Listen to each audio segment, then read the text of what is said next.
चलिए दोस्तों, अगले प्रश्न की ओर बढ़ते हैं। प्रश्न नंबर 81। सूची 1 को सूची 2 से सुमेलित कीजिए तथा सही दिए गए सही कूट का चयन कीजिए। सूची 1 में आपके है राष्ट्रीय राजमार्ग, सूची 2 में है गुजरता कहां से है। राष्ट्रीय राजमार्ग कहां से गुजरता है? 30 गुजरता है जबलपुर से। राष्ट्रीय राजमार्ग NH 30 का संबंध और किस किस से है? NH 30 राष्ट्रीय राजमार्ग NH 9 से जुड़ता है। कहां? उत्तराखंड, सितारगंज में। कहां? सितारगंज में। और NH 65 से जुड़ता है। कहां? आंध्र प्रदेश में। याद रखना है राष्ट्रीय राजमार्ग कहां से कहां तक जुड़ता है? NH 9 से और NH 65 से। राष्ट्रीय राजमार्ग 39 यह खजुराहो में पड़ता है। इसका बी ए नंबर, ए का 4 बी का फर्स्ट, ए का 4 बी का फर्स्ट। बी का फर्स्ट तो सिर्फ एक में ही है, मतलब ऑप्शन नंबर ए तो इसका सही हो जाएगा। बी का 4 ए का फर्स्ट ए में भी है और सी में भी है, अर्थात डी और बी तो हट जाएगा। राष्ट्रीय राजमार्ग 39 कहां से कहां तक जुड़ता है? यह उत्तर प्रदेश के खजुराहो से लेकर NH 20 झारखंड रांची तक चलता है, मतलब बी का फर्स्ट तो होगा ही। आगे बढ़ते हैं। राष्ट्रीय राजमार्ग 46 यह भोपाल से संबंध रखता है। भोपाल से मतलब तीसरे का सेकंड बी ऑप्शन हो सकता, सी ऑप्शन हो सकता था या तो ए हो सकता था। तीसरे का सेकंड ऑप्शन नंबर सी में है, अर्थात अब तो इस प्रश्न का सही उत्तर ऑप्शन नंबर सी हो चुका है। राष्ट्रीय राजमार्ग 46 भोपाल से संबंध रखता है। NH 44 से जुड़ता है। बैतूल मध्य प्रदेश। NH 47 से जुड़ता है, यह भी बैतूल मध्य प्रदेश से ही जुड़ता है। और राष्ट्रीय राजमार्ग 44 सागर में पड़ता है। इस प्रश्न का सही उत्तर होगा ऑप्शन नंबर सी। चलिए अगले प्रश्न की ओर बढ़ते हैं। निम्नलिखित में से कौन हवाई अड्डा अंतरराष्ट्रीय हवाई अड्डा नहीं है? भोपाल का, इंदौर का, खजुराहो का या ग्वालियर का? अंतरराष्ट्रीय हवाई अड्डे नहीं है। कूट का प्रयोग करके सही उत्तर चुनना है।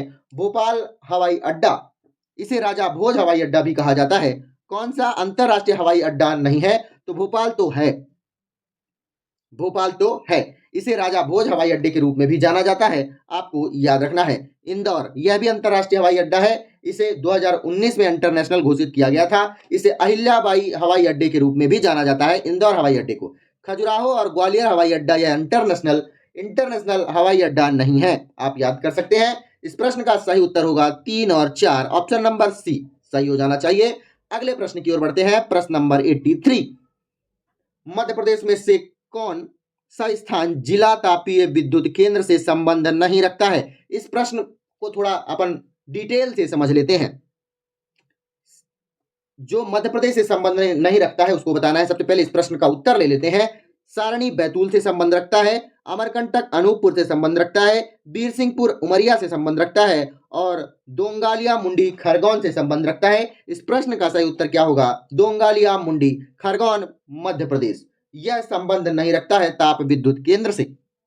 मध्य प्रदेश में जितने भी ताप विद्युत केंद्र हैं उनके बारे में हम एक एक करके बात कर लेते हैं। सबसे पहले देखते हैं अमरकंटक ताप विद्युत केंद्र। इसके बारे में बात करते हैं। यह कहाँ उपस्थित है? यह अनूपपुर जिले में स्थित है, याद करके रखिएगा, ध्यान से सुनिएगा। यह एक कोयला आधारित संयंत्र है। बिजली उत्पादन की क्षमता 400 मेगावाट होती है। प्लांट की पहली इकाई 1977 में स्थापित की गई है। कब? 1977 में स्थापित की गई है। पानी की उपलब्धता कहां से पूरी होती है? सोन नदी की। तो कौन कौन सी बातें प्रमुख रूप से हो गई? अमरकंटक तापीय विद्युत केंद्र में, यह अनूपपुर जिले में स्थित है। विद्युत उत्पादन क्षमता 400 मेगावाट है। प्लांट की पहली इकाई 1977 में स्थापित की गई है।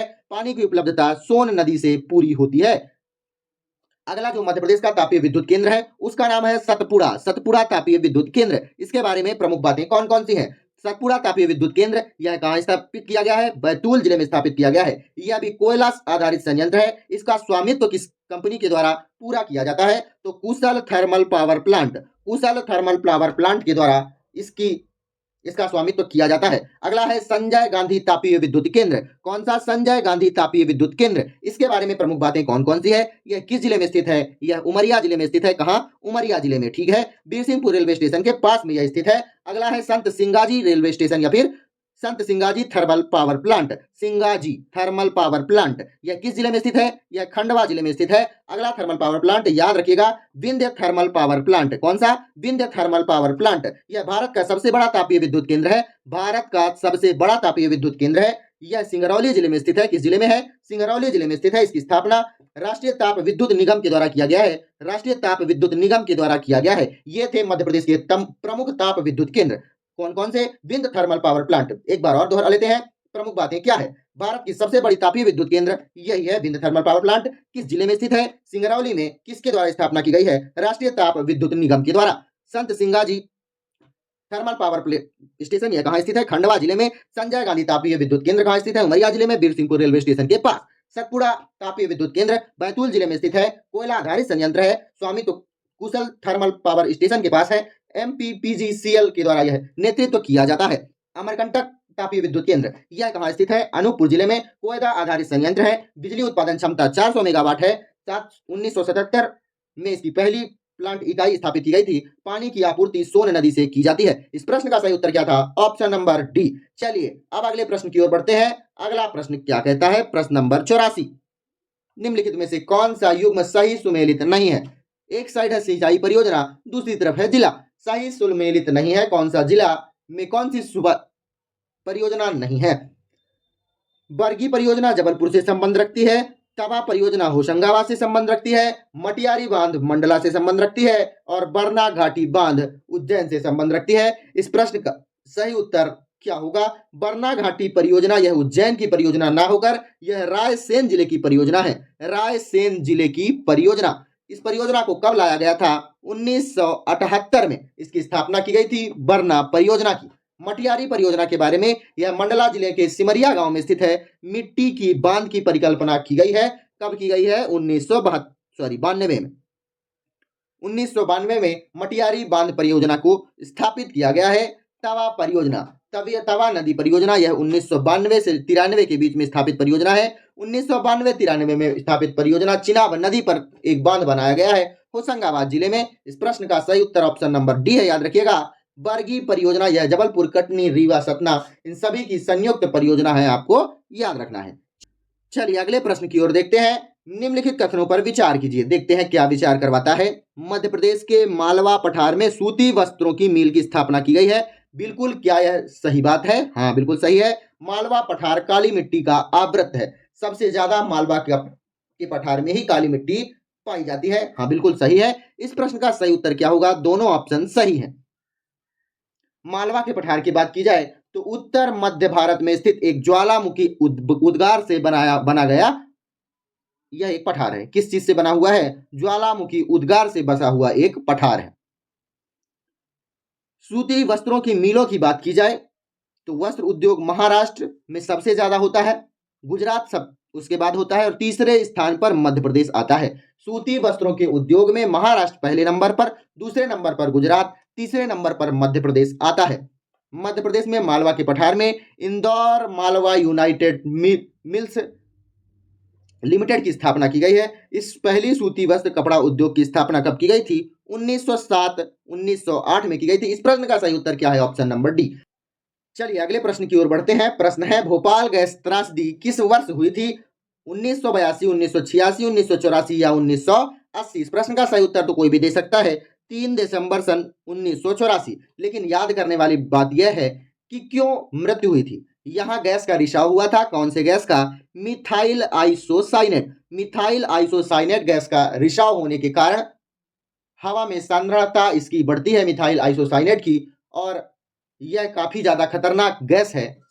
मृत्यु इससे हो जाती है, फेफड़े जाम हो जाते हैं। इसका उपयोग कहाँ किया जाता है? मिथाइल आइसोसाइनेट का कीटनाशकों के उत्पादन में काम करता है मिथाइल आइसोसाइनेट। अगले प्रश्न की ओर बढ़ते हैं। सर्टोली कोशिकाएं किस अंग में पाई जाती हैं? अंडाशय, वृक्क, यकृत या वृषण? सर्टोली कोशिका और साथ में लेडिंग कोशिका भी यहीं पाई जाती है। लेडिंग कोशिका भी यहीं पाई जाती है, जहां इस प्रश्न का उत्तर होगा। सर्टोली कोशिका क्या होती है? शुक्राणु के उत्पादन में कार्य करती है। शुक्राणु के उत्पादन में मदद करती है। मनुष्य की प्राथमिक यौन अंग जिसे कहा जाता है, वहीं इस प्रश्न का सही उत्तर होगा वृषण। सर्टोली कोशिका और लीडिंग कोशिका कहां पाई जाती है? वृषण में। मनुष्य का प्राथमिक यौन अंग कौन होता है? वृषण। वृषण में शुक्राणु का उत्पादन भी किया जाता है। अगले प्रश्न की ओर बढ़ते हैं। प्रश्न नंबर 88। यूनिसेफ का मुख्यालय कहां स्थित है? जिनेवा, न्यूयॉर्क, पेरिस या रोम। यूनिसेफ का मुख्यालय कहाँ स्थित कराया गया है? इसकी स्थापना का प्रमुख उद्देश्य क्या है? इसका गठन कब किया गया है? 11 दिसंबर सन 1946 में यूनिसेफ का गठन किया गया है। स्थापना का प्रमुख उद्देश्य क्या था? द्वितीय विश्व युद्ध के दौरान तबाह हुए देशों में बच्चों और माताओं की आपातकालीन भोजन स्वास्थ्य सेवाओं को देखना यूनिसेफ का प्रमुख लक्ष्य था। क्या? द्वितीय विश्व युद्ध के दौरान तबाह हुए देशों के बच्चों और महिलाओं के भोजन और स्वास्थ्य से संबंधित जो सेवाएं होती हैं उनकी देखरेख करना।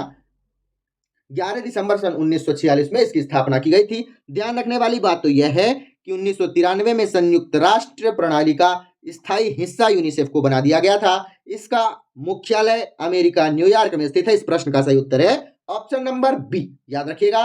अगले प्रश्न की ओर बढ़ते हैं। हाइड्रोक्लोरिक एसिड किस अंग में स्त्रावित होता है? आंत्र में, यकृत में, आमाशय में या अग्नाशय में? हाइड्रोक्लोरिक एसिड कहाँ स्त्रावित होता है? इस प्रश्न का सही उत्तर आपको बताना है। इस प्रश्न का सही उत्तर होगा आमाशय में। आमाशय में HCl पाया जाता है। HCl आमाशय में क्यों पाया जाता है? इसका प्रमुख रूप से कार्य है कि रोग जनित जीवाणु को मारने में यह कार्य करता है। जीवाणु को मारने में यह कार्य करता है। जो भी जीवाणु रोग जनित होते हैं, जठर रस का मुख्य घटक माना जाता है इसे। हाइड्रोक्लोरिक एसिड अगर आमाशय में ज्यादा बढ़ जाए तो क्या होगा? यह आमाशय से बाहर छलक जाएगा। ठीक है, छलक जाएगा तो हिस्से छिल जाएंगे। बताइए कि आहार नली जब छिल जाएगी उसे क्या कहा जाता है? हाइड्रोक्लोरिक एसिड ज्यादा बढ़ने का क्या कारण होता है? इसीलिए कहा जाता है आप तंबाकू का या फिर च्युइंगम का या फिर राजश्री गुटखा कुछ भी हो, इनका उपयोग ना करें। ऐसी चीजों का उपयोग नहीं करना चाहिए जो मुख तक तो जाए लेकिन आहार नाल के पूरे अंदर तक ना जा पाए, जिसे आप थूक दें, उसका उपयोग बिल्कुल नहीं करना चाहिए। उससे हाइड्रोक्लोरिक एसिड बढ़ता है। ठीक है, चलिए अगले प्रश्न की ओर बढ़ते हैं, ज्यादा बात नहीं करते हैं। अगला प्रश्न है, स्कर्वी रोग इस विटामिन की न्यूनता या कमी से होता है? कौन सी विटामिन की न्यूनता से स्कर्वी रोग होता है? Vitamin A, vitamin B12, vitamin D या विटामिन सी? स्कर्वी रोग होता है किससे? विटामिन सी की कमी से। विटामिन सी की कमी से, मतलब ऑप्शन नंबर डी इसका सही हो जाना चाहिए। स्कर्वी रोग होता है विटामिन सी की कमी से। विटामिन सी, इस प्रश्न का सही उत्तर होगा option number D. Scurvy acid के रूप में भी विटामिन सी को जाना जाता है। स्कर्विक एसिड कहा जाता है विटामिन सी को।